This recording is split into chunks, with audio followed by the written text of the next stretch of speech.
The morning air carried the crisp promise of autumn when Jonathan Whitmore guided his 7-year-old daughter, Lily, along the winding path of Riverside Park.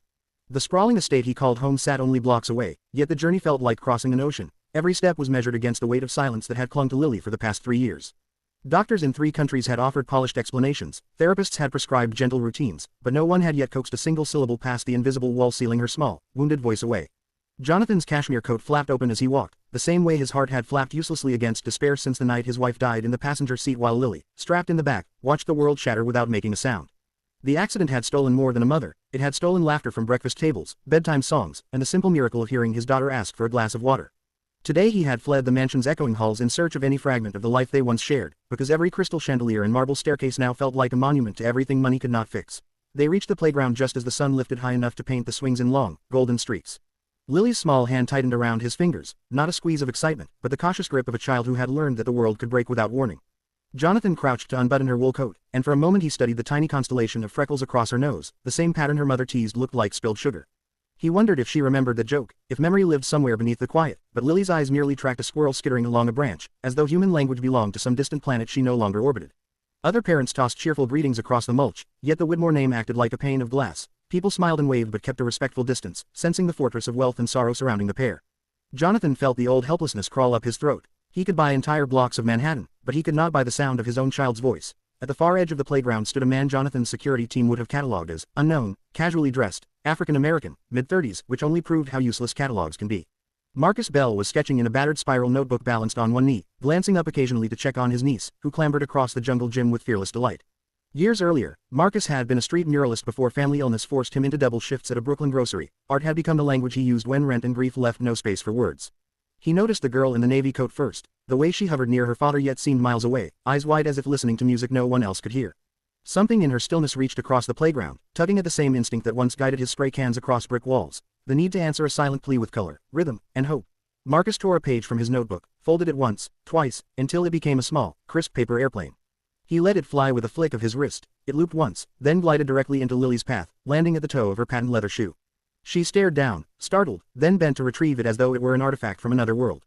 Inside the folds waited a simple pencil drawing of a robin mid-flight, wings spread wide enough to span the paper's edges. Beneath the bird, Marcus had written in neat block letters, "Your voice is still in there. Birds don't forget how to fly." He watched the girl absorb the image, saw her lips part the width of a heartbeat, then close again. Jonathan, sensing the shift, followed her gaze and met Marcus's eyes across the distance.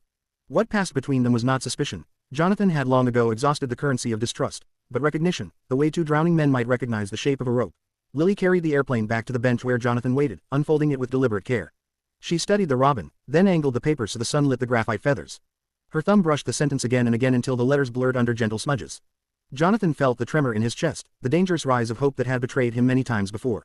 He wanted to kneel, to coax, to promise every toy in Fifth Avenue's storefronts if only she would speak, but he forced himself to sit motionless, afraid the slightest breath might scatter whatever fragile thing was taking shape. Across the playground, Marcus resumed sketching, but now his glances were purposeful, testing, as if each line drawn was a question posed to the girl's silence.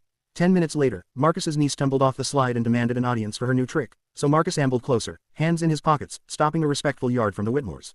"Mind if we share the bench?" he asked Jonathan, voice quiet enough that only those 3 words existed in the world. Jonathan nodded, shifting aside. Lily pressed herself against her father's coat sleeve, peeking out like a sparrow from a storm drain. Marcus sat, unfolded a fresh sheet, and began drawing again, this time the outline of a swing set, but with vines curling around the chains, flowers blooming from the seats, imaginary flora no seed catalog had ever listed. Lily's gaze snagged on the page. She leaned fractionally forward, curiosity overriding caution. Without looking up, Marcus spoke to the paper, not the girl. "My mama used to say flowers grow wherever you tell them to, even in places folks swear nothing good can live." His tone was conversational, as though silence itself were an old friend he had learned to navigate. Lily's fingers inched toward the corner of Marcus's notebook. She tapped once, an almost sound, then pulled back, startled by her own boldness. Marcus smiled sideways, tore the drawing free, and handed it to her without comment. This time the paper held a single sunflower taller than the page allowed, its center ringed with tiny dots that looked like seeds. Beneath, he wrote, "Every seed knows the word for sky." Lily traced the petals, then did something that stopped Jonathan's heart. She turned the paper over, picked up the pencil Marcus had left resting on the bench, and drew a small, lopsided circle. Inside it, she placed 2 dots in a curved line, an unmistakable smiley face. The pencil hovered, then added a single shaky letter, H. Jonathan felt the world tilt. 3 years of silence, and here was a letter, the first breadcrumb on a path back to her voice.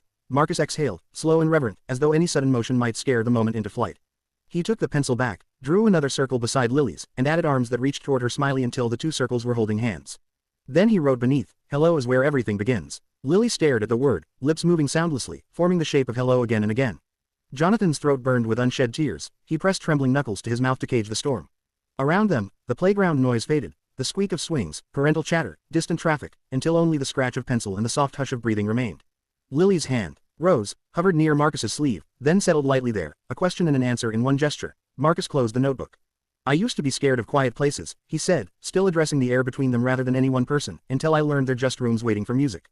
He stood, offered Lily the pencil, and waited. The girl looked up at her father, eyes luminous with something Jonathan had feared lost forever, trust. She took the pencil, held it like a fragile bird, then turned to Marcus and spoke in a whisper so soft it might have been wind. "Hi." One syllable, cracked and feather-light, but undeniably real. The sound ricocheted through Jonathan's ribs like a cannon. Marcus's answering smile was sunrise slow. "Hi back," he said, and stepped away, giving father and daughter the space miracles demand. Jonathan gathered Lily into his arms, burying his face in her hair, breathing the scent of sunshine and pencil shavings while she repeated her single word against his shoulder, as if tasting it from every angle. "Hi, hi, hi." He wanted to run to every corner of the park shouting that his child had spoken, but the moment felt too sacred for spectacle. Across the playground, Marcus watched them for a heartbeat longer, then lifted a hand in farewell and turned toward the grocery shift waiting uptown. He never asked for thanks or money. He carried his own griefs, knew they fit inside other people's hollow places like keys inside locks. Jonathan finally stood, Lily balanced on his hip now lighter than memory, and called out, voice rough, "Thank you." Marcus waved without looking back, already blending into the stream of strangers. Lily waved too, her small voice rising steady and clear above the city din, "Thank you for my words."